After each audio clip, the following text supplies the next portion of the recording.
எந்த திரைமறைவும் இல்லை, எந்த மறைவும் கிடையாது, சொல்ல வேண்டிய அவசியமும் கிடையாது. தேர்தல் என்று வந்தால் அனைவரும் வந்து கூட்டணிக்கு அழைப்பதும் பேசுவதும் ஒரு சம்பிரதாயம் தான். திமுக ஆட்சிக்கு வந்தால் சட்டம் ஒழுங்கு கேள்விக்குறியா இருக்கு, அவங்க ஆட்சி அவர் அப்படிதான் சொல்வாரு. உண்மையில் மக்கள் சொல்லணும். இப்போ தன்னைத்தானே பாராட்டிக்கிறதும் புகழ்ச்சி வந்து தற்புகழ்ச்சி.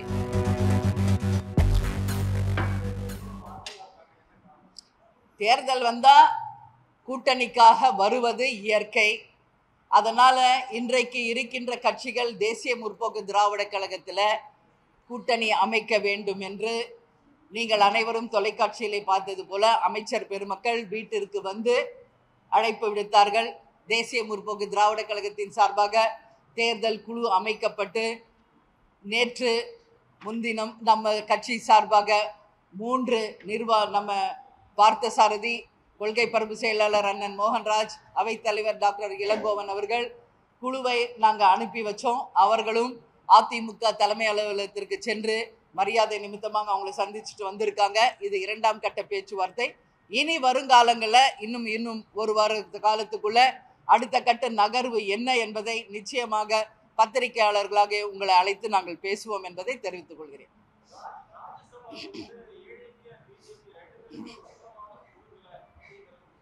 இது ஊடகங்களாக பரப்புகின்ற ஒரு உறுதி செய்யப்படாத ஒரு செய்தி. தேசிய முற்போக்கு திராவிட கழகத்தை பொறுத்த வரைக்கும் எங்களுடைய உரிமையை கேட்க வேண்டியது எங்களுடைய கடமை. இன்றைக்கு தமிழகத்தில் இருக்கின்ற அத்தனை அரசியல் கட்சிகளுக்கும் ராஜ்யசபா உறுப்பினர் இருக்கின்றாங்க.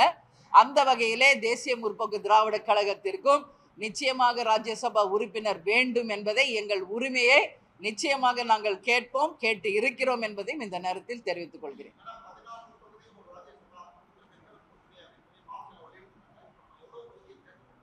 இல்லை, அது வந்து மாவட்ட செயலாளர்கள் கூட்டம், அன்னைக்கு ஆலோசனை கூட்டம், அது வெறும் டிஸ்கஷன் தான், இட்ஸ் நாட் எ டெசிஷன் அப்படின்றத நான் உங்களுக்கு தெளிவாக சொன்னேன்.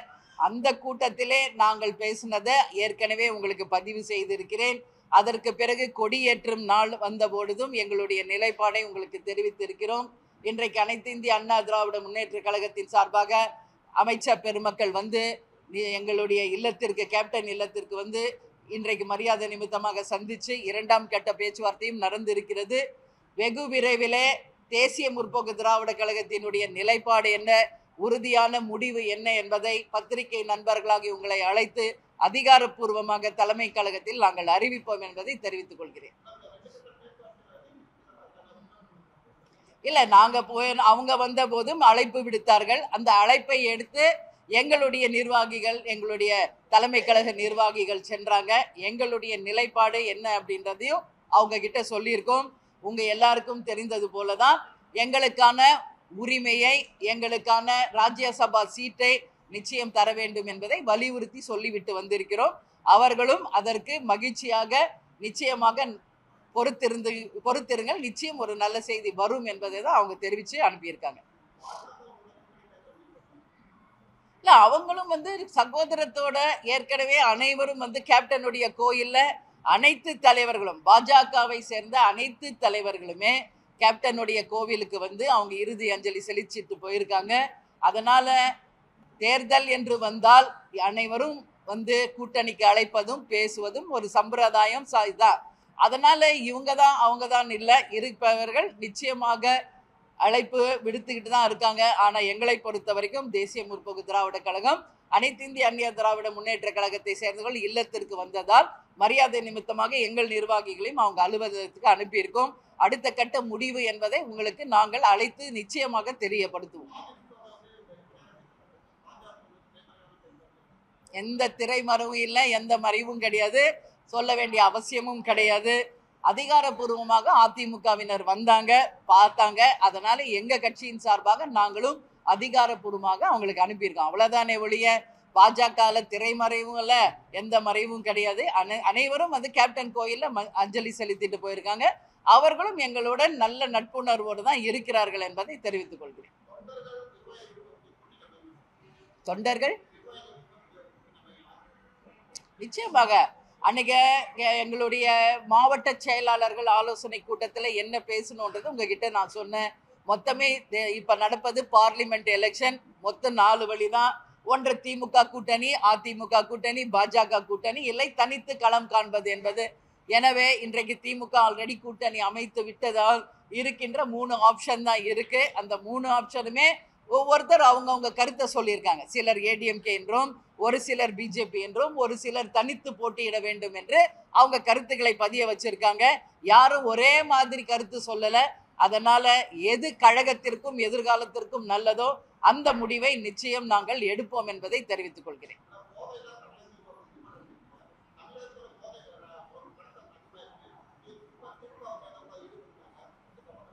வன்மையாக கண்டிக்கக்கூடிய ஒரு விஷயம், மிஸ்டர் ஜாஃபர் சாதிக் அப்படிங்கிறவர் இன்னைக்கு மிகப்பெரிய அளவில் தொலைக்காட்சிகளிலே காமிக்கப்பட்டுக்கிட்டு இருக்காங்க.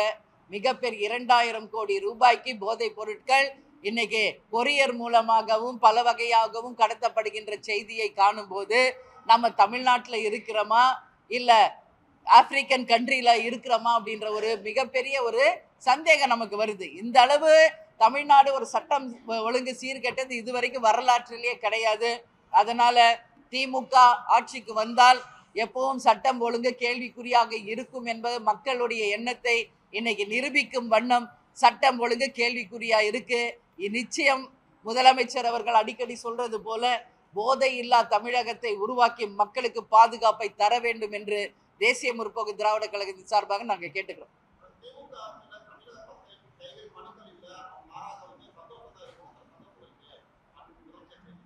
அவங்க ஆட்சி அவர் அப்படிதான் சொல்வாரு. உண்மையில் மக்கள் சொல்லணும்.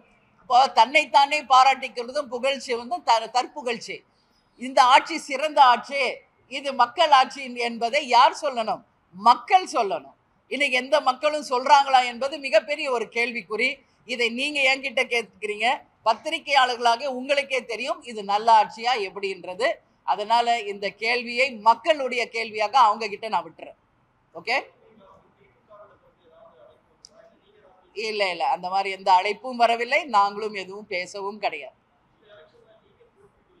அது பொறுத்திருங்கள். எங்க நிர்வாகிகள் தொண்டர்களே இன்னும் அந்த கேள்வி எங்க கிட்ட கேட்கல. பத்திரிகையாளர்கள் மிக மிக ஆர்வமா இருக்கீங்க. உண்மையாக எல்லாம் முடிவான பிறகு உங்களை அழைத்து அதிகாரப்பூர்வமாக நாங்கள் அறிவிப்போம். எனவே பத்திரிகை நண்பர்கள் அனைவரும் இன்னைக்கு தலைமை கழகத்திற்கு வந்திருக்கீங்க.